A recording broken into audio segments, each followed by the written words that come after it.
This is Carolina Colony Begins. This is Unit 5. You should have your notes already filled in. If you don't, you can fill them in as you're doing the video. You can just stop it and start it as you need to.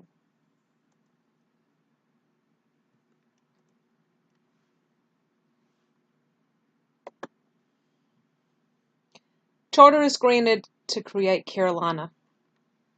Virginia settlers were already moving to the south. They were coming from Virginia. They were heading south down into North Carolina.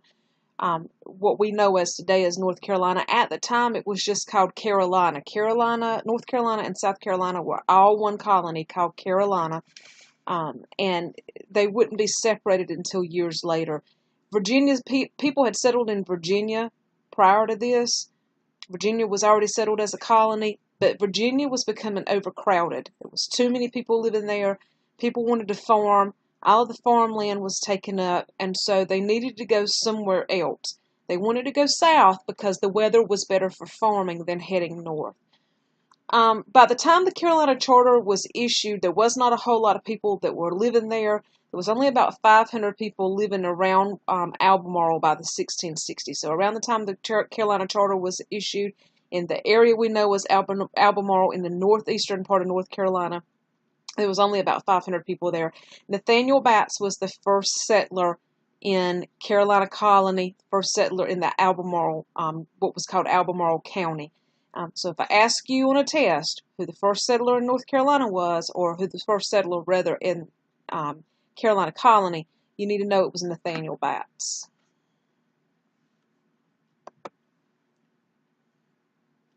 King Charles II became King of England. He becomes King of England because his dad, who was King Charles I, had been beheaded in a civil war. A civil war is a war that takes place within its own country. So you've got one part of the country fighting another part of the country. This was happening. There were people who did not want King Charles II to be, King Charles I to be in charge. They disagreed with him. They overthrew the government. They take King Charles I and they execute him. And because of this, things were not safe for King Charles II, and he has to go into exile, meaning that for political reasons he goes to live in another country. And so he lives there for his own safety, and he stays gone for quite a while. He actually ends up being exiled twice through the course over some years. And the reason it's not safe for him to return is because he is actually considered to be the rightful heir to the throne. He was King Charles I's son, and usually when a king or queen dies, it's their heir, one of their children, who become king. And so these people who were enemies of his father wanted him out of the country because he was considered to be the rightful heir. So he leaves. But some friends of his, some people that he knew, some powerful people that are called Lords Proprietors, actually helped restore him to power. They helped give him his power back. And they get him back. He becomes King of England because of them. They're called Lords Proprietors because Lord was just a title that the king had given them. And the proprietors, this is because they were business people. They were in the business of making money, of doing things. And so he grants them this charter for Carolina to these 8 Lords Proprietors in 1663 because they're in England, and he wants to give them something that he sees as being a reward, a thank you for helping restore me back to the throne, to give me my power back. And so all of these Lords Proprietors all lived in England, and so nobody had claimed this land really in the Carolina Colony. It's controlled and owned by England, so it's King Charles II's to give away if he so pleases, and so he gives it to the Lords Proprietors as a return of favor, a thank you for helping me out. Why would he grant the charter to these people? As again, to pay a political debt to the friends that helped him become king, to spread Protestantism. Protestantism is just a big fancy word for Christianity. So he just wanted to, it was kind of sort of getting back to that God, golden glory idea that he wanted to keep spreading, trying to spread what they believed was the rightful religion, which was Christianity. And also for the same reasons that Queen Elizabeth wanted to establish Roanoke. Reason she tried it was to spread Protestantism or Christianity, but also to enlarge her empire. And King Charles II is doing the same thing. England's not a very big country. America was a big country, still is a big country, but it was big then. They didn't really understand how big it was, but they really wanted to be able to claim it and to settle it and put people here, and that would strengthen England. Nobody's going to mess with England if England has got a big, huge settlement in America. And so that was their idea of doing it, to spread the British Empire. Also to promote commerce or mercantilism. Commerce just means trading and making money, to grow things here in America, to sell it, to send it back to England so England can sell it so they can make money for England. Mercantilism is the idea that you make money for the mother country. England was considered America's mother country, still is. And so one of the whole purposes of settling here is for is to make money for England. So if you look at number 2, 3, and 4, right there you have God in number 2, spread Christianity or Protestantism. Number 3, enlarge the British Empire. That would be the glory. The glory of saying, I'm strong. We're the strongest empire in the world. And the gold would be number 4, to promote commerce or mercantilism so that England's making money off of the colonies. And also to enrich the proprietors. These people were already powerful, but we want to give them something because they helped the king out. The county of Albemarle. County of Albemarle took up, it was bigger than a county is today. We think of Harnett County as being a county. We have Wake County that's north of us. We have Cumberland County south of us. Lee County is west of us. And so we think about how small these counties are. It doesn't take very long now to drop from one county to another, but at that time, counties were considered large pieces of land. It was like much larger. It was almost the entire colony of what became North Carolina, was what Albemarle was. Attractive features of Albemarle. What this means is this talking about why would people want to come to Albemarle? What is in Albemarle that would be good for these people? Well, one thing that would be good for people to migrate in from Virginia would be inexpensive land. There was lots and lots and lots and lots of land that was available in Albemarle. This means that there's lots of land for grazing, land for livestock. You can have lots of farmland. There was not so much farmland the further east you go in the Albemarle, county of Albemarle, but there certainly was a little bit more toward the interior. There was a lot of lumber, and this lumber could be used, meaning wood that comes from the trees. So there was lots and lots and lots of trees, and you could use these trees to build things with. But one of the biggest, most important things that these people were using trees for at that time were to create naval stores. Now, naval stores sounds like we're talking about some kind of store, like you go to Walmart or you go to Walgreens or you go to the Food Line, but we're not talking about that kind of store. Naval stores was actually a product that was made, and it comes from taking tar, pitch, turpentine, and rosin from pine trees. So if you think sort of along the lines of like tree sap, you take that, and it's an actual product that comes out of the pine trees. And what they used it for was to waterproof ships. If you think about, ships were made out of wood. If you put wood in water for a long time and don't let it dry out, it's going to rot. It's also going to become heavy because it's eventually going to absorb the water, and it's going to become super heavy, and the ship is going to start to sink. And so you've got to waterproof it. Wood is not naturally waterproof. So what you do is you take this really thick material, again, tar, pitch, turpentine, and rosin, and you make this stuff called naval stores, and you smear it or spread it all over the outside of the ship, let it dry out and harden, and now you've got a waterproof ship. This was a big deal. There were lots and lots and lots and lots and lots of pine trees in Carolina Colony, Albemarle as it was being called at the time, And they had an abundance of this stuff to make naval stores. So you could use it not only here in the Carolina colony, but throughout the 13 colonies, and even ship it over to England and let England use it on their ships and sell it to other countries that would need something to waterproof their ships. Another thing that you have here in abundance are fish. We have talked about this already this year multiple times, how you got the ocean right off the North Carolina coast. Lots of fish there. You got fish in the rivers that could be gotten. So there's people could come down and they could fish. They could make money off of fishing. Also, fur trapping. That's something that people don't talk about in North Carolina a whole lot, or the Carolina colony a whole lot. But it was a big deal because there were animals that were here in America that they didn't have in England and other parts of the world, and so you could get the furs from those animals or the hides from those animals, and you could sell them into England, make lots of money off of them. Also, because hardly anybody lived in North Carolina or the Carolina colony, what's today North Carolina and South Carolina, there was a whole lot of animals, and so people could just come in and trap animals in large quantities and sell their furs or their hides. And also growing tobacco, but we already know about growing tobacco because we've talked about it a lot this year. That this was one of the things that people coming down from Virginia into Carolina, into what they were calling Albemarle at the time, they knew they could grow tobacco. They had lots and lots of land available. The climate is perfect for it. The soil is perfect for it.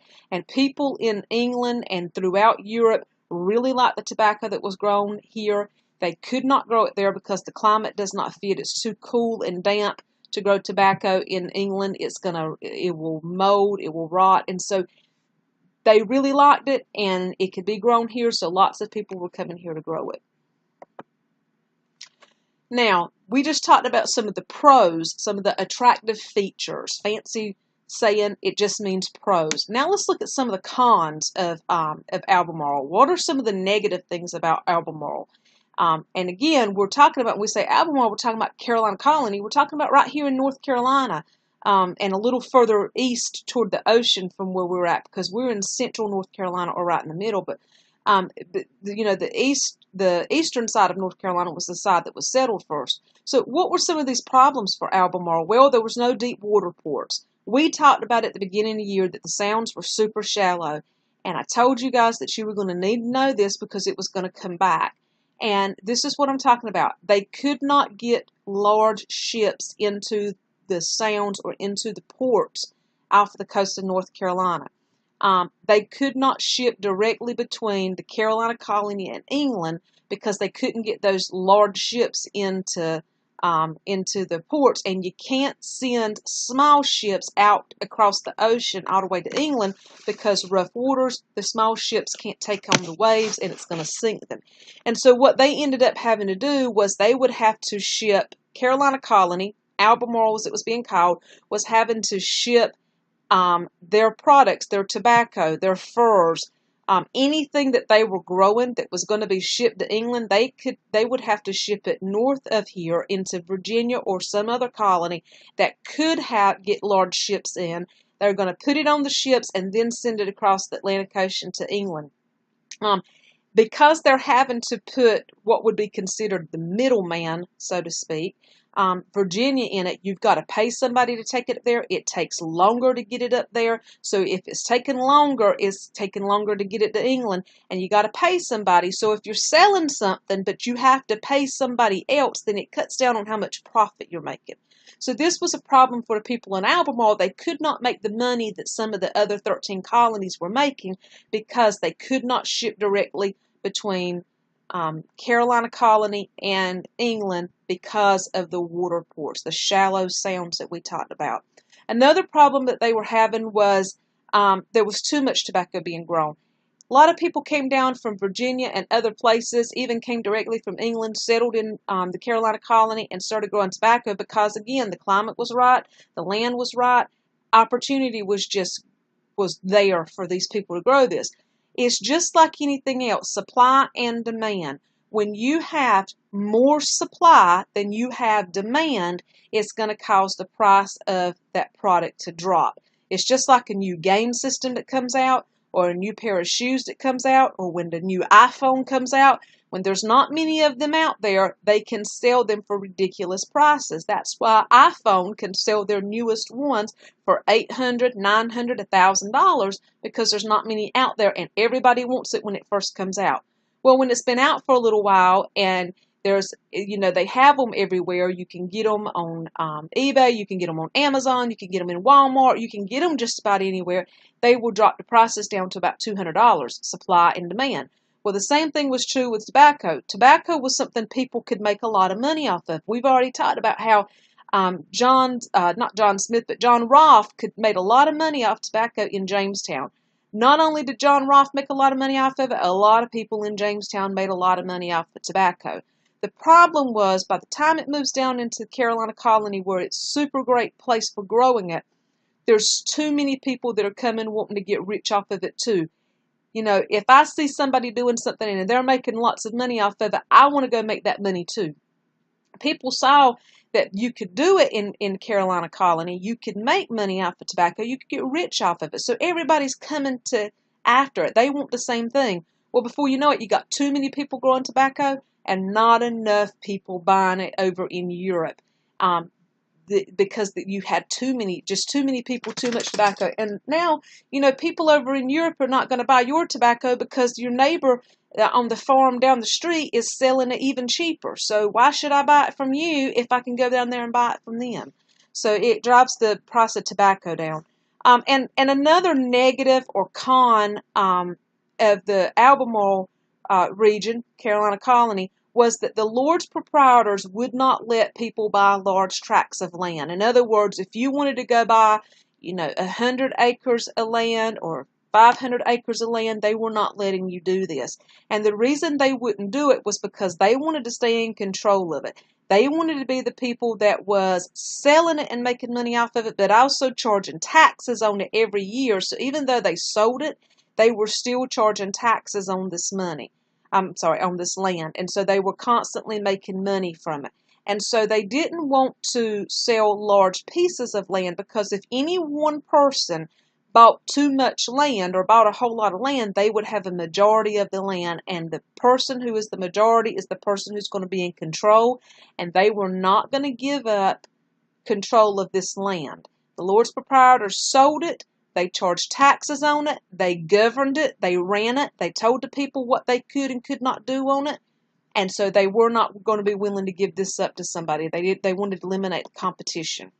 Fundamental constitutions.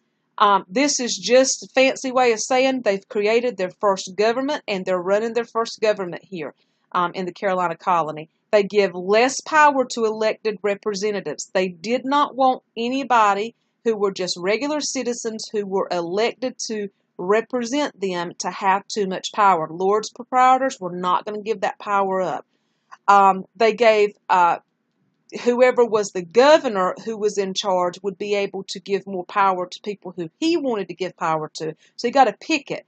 He got to pick who he wanted to have the power versus just regular citizens like me and you voting somebody in. They were not going to give people who were voted in were not going to get as much power as the people who the governor chose to be in a position such as a judge or a mayor or something like that. And the reason they're doing this is because the governors were doing what the Lord's proprietors and King Charles II wanted, and they knew that that was the way they were going to keep control of it, was if they had these people representing just the Lord's proprietors and the King of England, and that was what the governors did. And they also said that if you were going to vote, you had to own at least 50 acres of land. Why would they do this? Well, it was a way of keeping poor people from voting. They wanted only people who were making plenty of money and who they felt like deserved to vote, to be able to vote. They didn't think that, if you only had a little 3-acre farm and you were just barely making it, they thought you didn't have a right to vote. And that was completely unfair, but that's the way things were done. Navigation Acts. If you want to try to remember this, think about navigation having to do with the direction of somewhere's going, which way the ships were going, which way things were being traded, which way was it moving. And acts, A-C-T-S, is just a fancy word that means laws. So you could really changed this to navigation laws. So it tells you where you could and could not navigate your ship and it has to do with trade. So they're not just talking about if you just have a ship and you're sailing around on the Atlantic Ocean. They're talking about the ships that you're using to ship, ships that you're using to move cargo, such as cotton or tobacco or those furs we were talking about, moving that over to England. So these laws were passed by the British Parliament. British Parliament is a fancy word for the British government. So when you see Parliament, think government. British Parliament is the British government.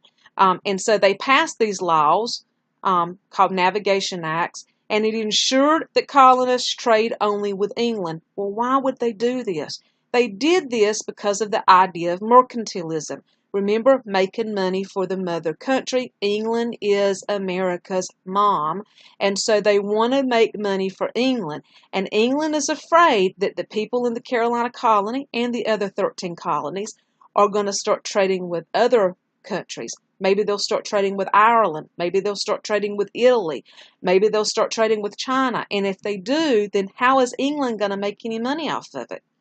If Carolina colony is shipping directly to Ireland from out of Carolina, or shipping their stuff up the Virginia into the deep water ports and shipping it across the Atlantic Ocean to Ireland, how's England going to make any money off of it? Well, they can't. So what they said was, if you're in the Carolina colony or any of the 13 colonies, it is illegal for you to ship to any other country. You have to ship it to England, and then England will take it and sell it to who England wants to. That way, when you ship your goods over to England, England's going to pay you for them, and then England's going to turn around and England's going to sell them to Ireland. England's going to sell them to Spain. England's going to sell them to whoever they want to. And at times, they even sold them back into the 13 colonies. So if you were a colonist up in Massachusetts and you had somebody that was down in the Carolina colony who was growing something that you wanted, you would have to pay more money, because the Carolina colonist is going to ship it to England as they're told. England is going to pay the Carolina colonists for it, and then England's going to mark the price of it up and ship it back across the Atlantic Ocean to you in Massachusetts, and then you're going to buy it. So you've got to pay more money for it. And this was all about mercantilism, making money for the mother country. And they made sure they did this, that the products went, or the cotton or whatever it was they were shipping went straight to England, because you were only allowed to ship on English-owned ships, and they had people stationed on each ship to make sure it went where it was supposed to go. And so you could not just use your ship, I don't care how large your ship was, you could not just use your ship to ship things. You had to use one that England provided, or England put one of their representatives on to make sure it went straight to England first. Everything out of the 13 colonies had to go straight to England first, and this was because of the Navigation Acts, or the Navigation Laws. They were laws that told where you could navigate that ship to. Now, this meant more profits for England, because England is going to be the one that's going to be selling it for those marked up prices. They also gave bonuses to the colonies if they produced needed goods. So when tobacco was a hot commodity over in Europe, meaning that it was something that everybody was willing to pay money for, they would provide that colony with a bonus for producing lots of tobacco. And that was one of the reasons why tobacco really, the price of tobacco dropped, because so many people wanted to get those bonuses. Now, the Plantation Duty Act of 1663 means plantation duty. We've already learned that act means tax. Act means law. Well, a duty is just a tax. So we could change the name of this to Plantation Tax Law of 1673. One more time, act means law, duty means tax. This means Plantation Tax Law of 1673, or you, as it says on the screen, Plantation Duty Act of 1673. Now, the reason they created this was because the Carolina colonies were they knew they could not ship directly out of Carolina because we didn't have deep water ports. And so what they did was, instead of shipping to Virginia and then shipping out and cutting into how much money they were making, they started smuggling their goods. And what it meant was, if they wanted to sail up to Massachusetts instead of sending it to England first and then up to Massachusetts, they just sold it straight to Massachusetts. They were hiding this stuff on ships and getting it out, and hoping they didn't get caught, because if they got caught, they would be arrested for it. And so they started trading with other colonies, which was illegal, because remember, you had to ship it to England first. And then I'm sure they were also illegally trading with countries other than England. And so this was where the term rogue came from. It's one of your vocab words, Rogue. Rogue means a dishonest person, a cheater. North Carolina, or the Carolina colonists, had actually, because they smuggled so many goods out, because I'm not saying that what they did was right, because it was definitely wrong, but England was also cracking down hard on the 13 colonies, and it really hurt the Carolina colony because we could not ship directly. And England didn't want to hear it. They just wanted to squeeze and squeeze and squeeze as much money as they could out of us. And nobody would listen to the Carolina colonists, who were saying, listen, we can't ship out. We can't afford this. And England didn't want to hear it. They just wanted the money that they were going to get. So they said if you didn't ship directly, you had to pay a duty, or you had to pay a tax. And so people started smuggling. They were nicknamed rogues, which was a derogatory or a negative name, because they were saying that they were dishonest and they were cheaters because they were smuggling. Conflicts in proprietary colony. You're going to see that North Carolina, there was a lot of conflicts in North Carolina. Culpeper's Rebellion was one. It was a disagreement over the Plantation Duty Act that we just talked about, that was put in place to try to stop these smugglers. Forces used to take control of the government. One of the first revolts in the American colonies took place right here in the Carolina colony, and it was a disagreement over those harsh laws that was put in place to try to stop smuggling. Gibbs Rebellion was another conflict that takes place during this time. It was an argument over who was rightfully governor. The Lords Proprietors denied Gibbs, who said he was actually governor, and they said that he couldn't be because they had not appointed him, and they had actually appointed Philip Ludwell to serve as governor.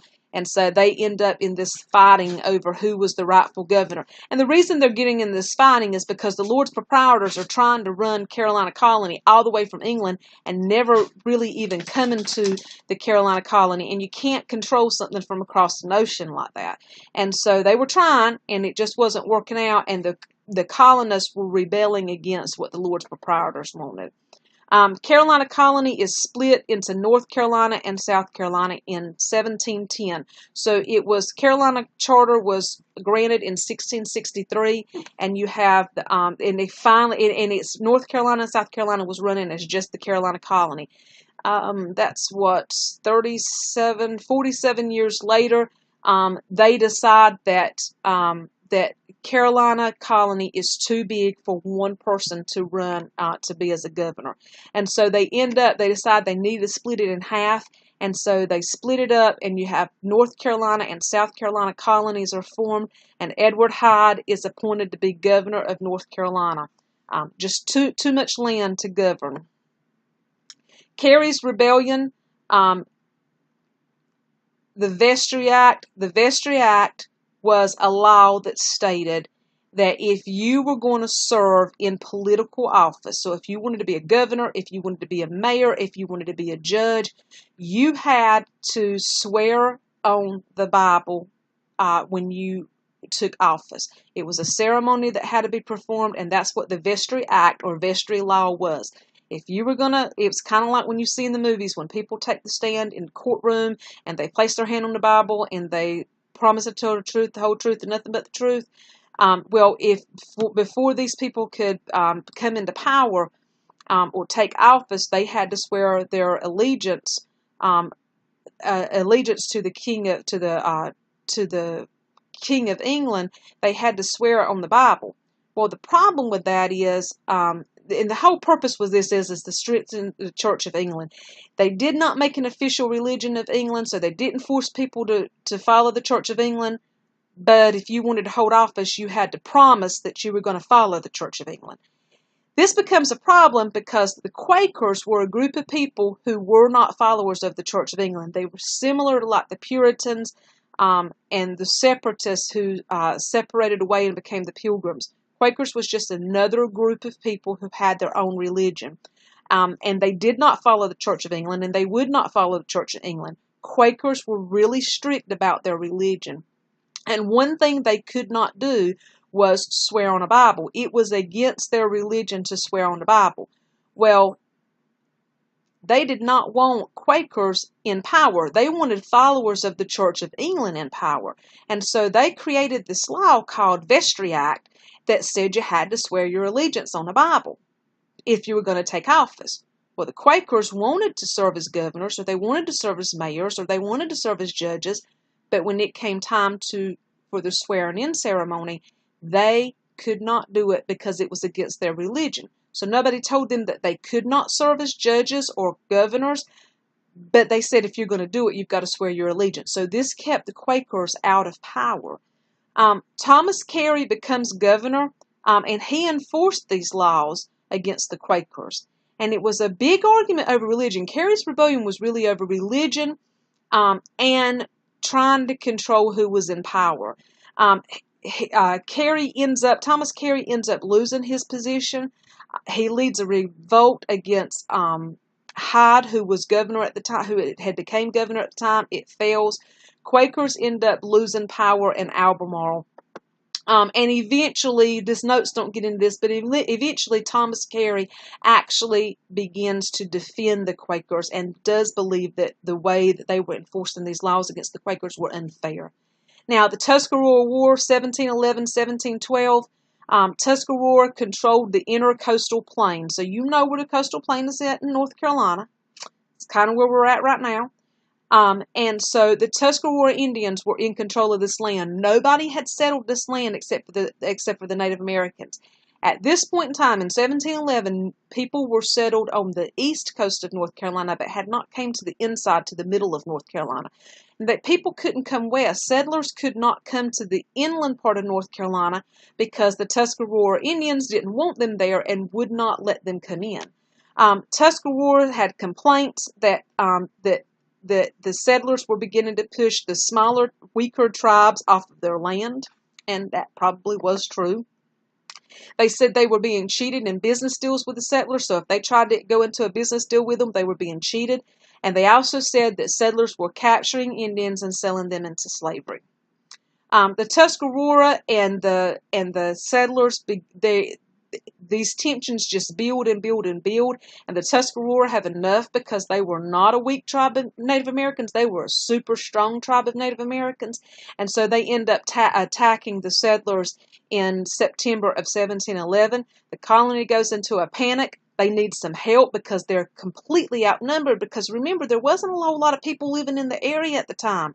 And so they need help. They first ask for help from Virginia, and Virginia basically blows them off and says they're not going to help them. So they turn to South Carolina, and South Carolina, who, remember, had just split off from North Carolina, so these were like a pair of twins, North Carolina and South Carolina. They're going to help each other out. And so South Carolina agrees to help. John Barnwell, the governor at the time, comes to help, and they end up defeating the Tuscarora.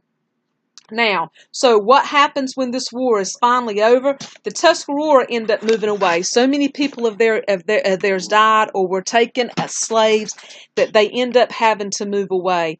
The colony is decimated. It is torn up. The villages have been burned. Everything has been torn down. The little bit that was actually created is now just gone, and so we're going to have to rebuild it. And because of this, because everything is torn down or burned down, growth becomes really, really slow in Carolina Colony. The positive about the end of the Tuscarora War was because the Tuscarora moved away, now the interior of North Carolina, where we're at right now, was opened up. Now settlers were free to come in here, or safe to come into this area and start establishing their farms, start establishing their businesses. And it ended up unifying the colonists. You had a lot of people at that time who were bickering back and forth and about how to run the colony. But the Tuscarora War actually ended up unifying the colonists and made this colony stronger because they came together to rebuild the colony.